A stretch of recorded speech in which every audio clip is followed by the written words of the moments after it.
What's up, homies? I'm just chilling here. First of all, I do want to thank my girl Shannon because she inspired me to just re-bust out my Sennheiser headphones that I haven't really jumped on in a while, and so it's been enjoyable.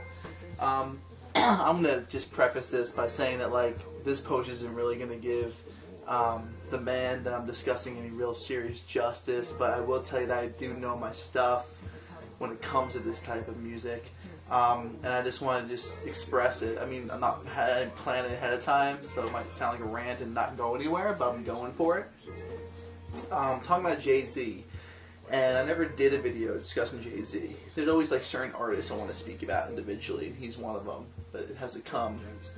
I was at work tonight, and I'm leaving, and I stopped by the kitchen in the hotel to say hello to some people and say what up and grab some coffee. And this guy has his little laptop in there, and he's playing the Blueprint 3, and I was feeling it, so I started making conversation with him, and there's this one girl, she's saying turn this off and blah blah, and I don't like Jay-Z, I don't want to hear no Jay-Z, and I was just you don't like Jay-Z? She's and I was just what?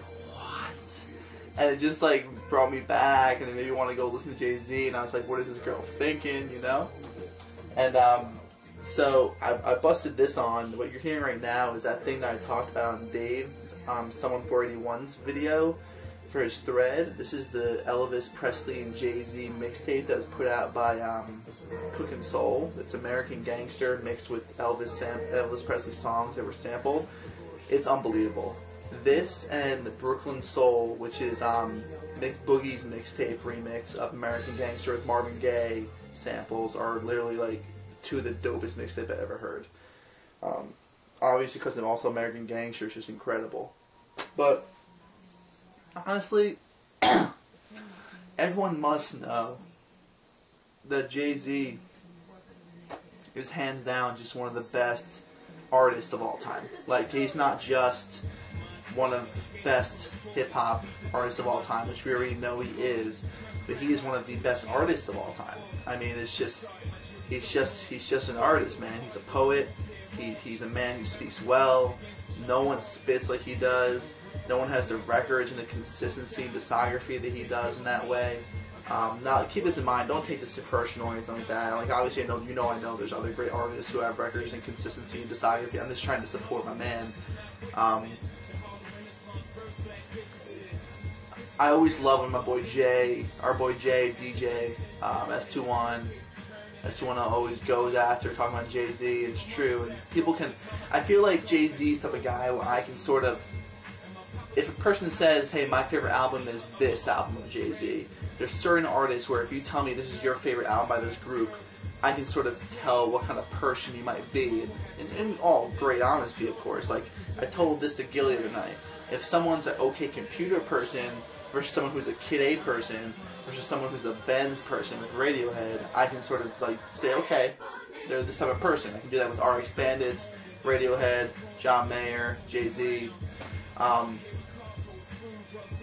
His wordplay is just something you just don't get anywhere else, man.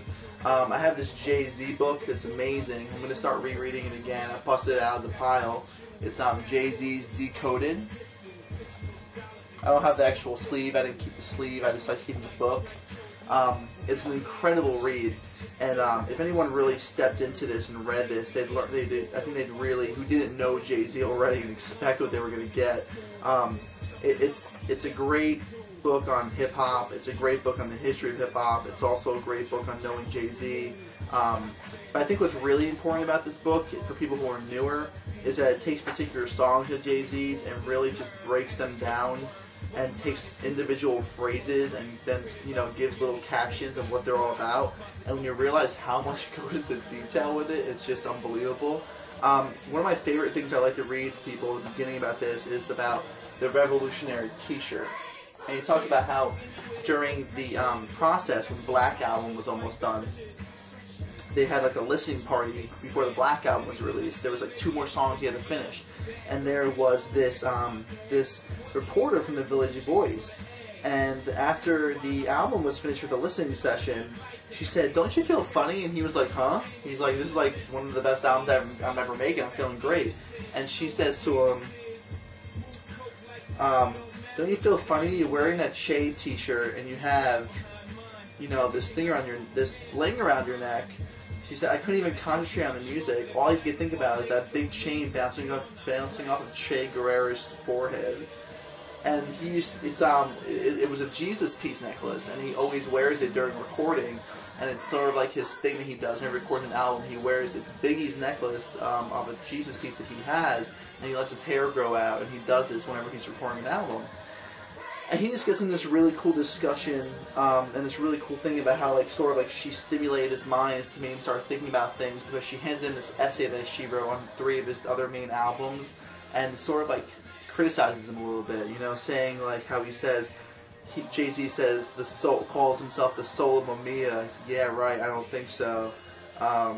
You know, but open your eyes to the platinum chain around his neck. Jay-Z is a hustler.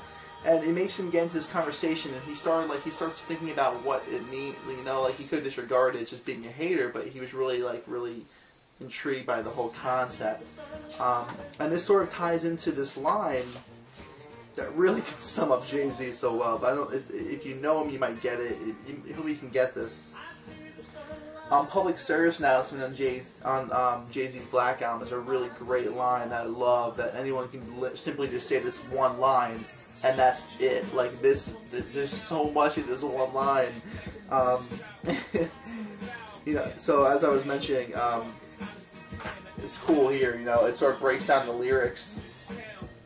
And he has this line where he just basically says in the beginning of the second verse, where he just says,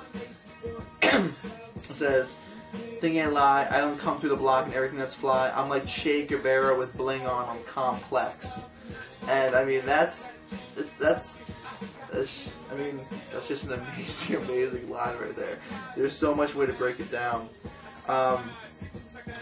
He says, when someone asked me at the time of the Unplugged show why I was wearing that Che t-shirt, I think I said something glib, like I consider myself a revolutionary because I'm a self-made millionaire in a racist society. But it was really that it just felt right to me. I know that people would have questions. Some people in the hip-hop world were surprised by it. He said, you know, I haven't been always explicit revolutionary. I also wasn't a Marxist like Che. The Platinum Jesus piece made that pretty clear. He said on this cool thing here, the journalist was right though, images aren't everything, and a t-shirt does change who you are. For any image or symbol or creative act to mean something, it has to touch something deeper, connect to something true. I know that the spirit of struggle and insurgency was woven into the lives of the people I grew up with in Bed-Stuy, even if in sometimes fucked up and corrupted ways. Che's failures were bloody and his contradictions frustrating. But to have contradictions, especially when you're fighting for your life, is human. And to wear the Che shirt and the platinum diamonds together is honest. In the end, I wore it because I meant it. Really, really great book. It's so worth a pick up. If you don't really, if you're into music, you would totally be benefiting from this read. Just like any other music book, it's incredible. But you know, just going through other things like that, you know, in terms of other things, check my time here. He's just consistent. I mean, like my favorite albums. If you guys want to get in discussions about that, there's certain albums that people love a little bit more than others. Like I can understand why Reasonable Doubt is like a classic, and it is a classic for hip hop, but it's never been my personal favorite. There's certain songs I love more than others. I love Cannot the Hustle, obviously. I love The Evils. It's just not my cup of tea. I just like some of the stuff that was a little bit later in his period. So my favorite Jay-Z albums, I usually talk about the Dynasty a lot. The Dynasty, Rockla Familia, it sort of has a really gritty sound in the beats that I just can't get enough of, and I love that dirty, gritty sound that he has on that album. And the way it opens up is just like a slam dunk in your face. I'm also a really big fan of American Gangster, obviously. I mean, I always listened to Jay-Z and enjoyed him, but I know it sounds silly, and it's something I'm like really behind the times, but I wasn't really too behind because I followed him, but it wasn't until American Gangster that I really like solidified my feelings on like my love for Jay-Z. Because American Gangster for me was like a whole step in a whole other ball game, because if you don't know about American Gangster, they had the composed soundtrack for the American Gangster movie, but then Jay-Z had this deal where he basically made an album that was a story based on the movie. So he just it's the story of a gangster's life from the beginning to the end, with all different things in his life, but it's told through the story in the eyes of Jay-Z being basically Frank Lucas almost, and it's really something else. So that was the one that made me say, damn. And then ever since then, I went back, I revisited him album after album after album, and I really heard all of his albums in a different way than what I ever heard before. My first Jay-Z experience was Volume 2, so I didn't catch on until a couple albums later. But in terms of the ones that I think are underrated, Volume 2 is great. I don't go back to as much as I thought I would, but it has great songs. I'd say that Volume 3 is probably the one that I think really gets underrated. There's a lot of great songs on Volume 3. I think Dope Man is one of the sickest songs ever. My big opinion also is, well, Blueprint 2 is really the only album you can toss away. A lot of people, it's just too much. It's too much for a double album. It's so much filler. You can pick singular songs, but it's nothing that great. Kingdom Come, I don't think it's a great, amazing Jay-Z album, but I think it gets more hate than it really should. I think that the production on Kingdom Come is really sick, and I think after Jay-Z's Black album, that people were just expecting something huge, and because it wasn't, they were sort of disappointed. Remember the time that came out, Hip Hop Is Dead came out, and I do feel like, looking back at the time, I feel like Hip Hop Is Dead was a little bit stronger, and it's a big thing. It was like, Nas and Jay-Z albums coming out at the same time, oh my god, who's gonna win? Of course, and the beef was squashed, and Black Republican was amazing. Yeah, I where's my time at?